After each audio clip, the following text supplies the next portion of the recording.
மகாபெரிவாச்சரணம். நாம் மற்றவர்களிடம் பழகும் பொழுது எப்படி பழக வேண்டும் அப்படிங்கிறதுக்கு சில விதிமுறைகள் இருக்குங்க. எப்படி பழகினால் அனைவரிடமே நம்ம ரொம்ப நல்ல பேர் வாங்க முடியும், நம்மை கண்டாலே அனைவருக்கும் பிடிக்கும், நமக்குன்னு ஒரு ஃபேனே இருப்பாங்க அப்படின்னு சொல்லுவாங்க. நம்ம பார்த்தாலே ஒரு மதிப்பும் மரியாதையும் வரும்.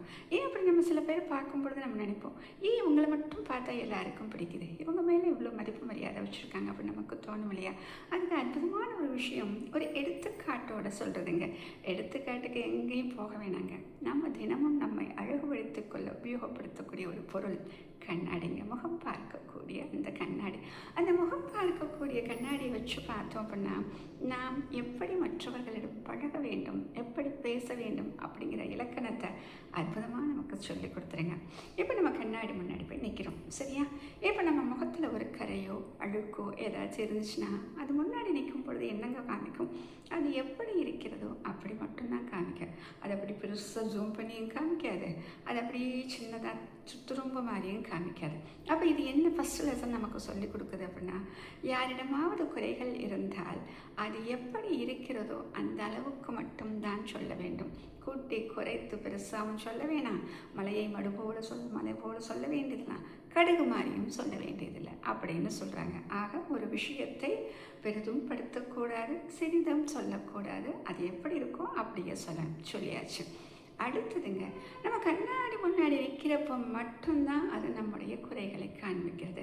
அப்போ அது எனக்கு சொல்கிறது என்ன அப்படின்னா, யாரிடம் குறைகளை சொல்ல வேண்டாம் என்னாலும் அவர்களுடைய முகத்தை நோக்கி அவர்களை நோக்கியே நாம் சொல்ல வேண்டுமே தவிர அவர்கள் முதுகுக்கு பின்னால் அவர்களை பற்றி குறை கூறக்கூடாது.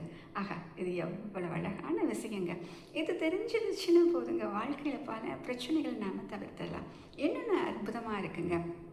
இப்போ இது சொல்லியாச்சு. மூன்றாவதாக இருக்கக்கூடிய ஒரு விஷயந்தான், அது நம்மளால் ஃபாலோ பண்ண முடியுமா தெரியல.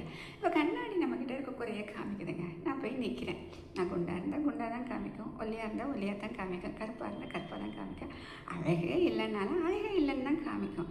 அப்போ நம்ம என்ன பண்ணுறோம்? அந்த கண்ணாடி பார்த்து கோவிச்சுக்கிறோமா, நீ எப்படி என்னை எவ்வளோ அசிங்கமாக காமிக்கலாம் அப்படின்னு? இல்லையே, அப்படியே மௌனமாக வந்துடுறோம் இல்லையா? அதுபோலத்தான் நம்முடைய குறைகளை யார் சொன்னாலும் அதை கேட்டுக்கொண்டு அதை நாம் திருத்தத்தான் பார்க்க வேண்டுமே ஒழிய அவர் நம்மை பற்றி குறை சொல்லிவிட்டார் என்று அவர் மேல் வெறுப்பை காண்பிக்க கூடாது. பார்த்தீங்களா? இந்த 3 விஷயங்களை நாம் உபயோகப்படுத்தி இதை பின்பற்றிவிட்டால் நம்முடைய வாழ்க்கையில் நாம் எப்படித்தான் பழக வேண்டும் என்ற ஒரு விதிமுறையை வைத்து கொண்டு விட்டால் எல்லோரிடமும் மிகவும் மதிப்பும் மரியாதையும் மிக்க நபராக நீங்கள் இருப்பீர்கள், அனைவராலும் மதிக்கப்படுவீர்கள். அதுதான் இங்கே ரொம்ப முக்கியமான ஒரு விஷயம். மகாபெரிவாச்சரணம்.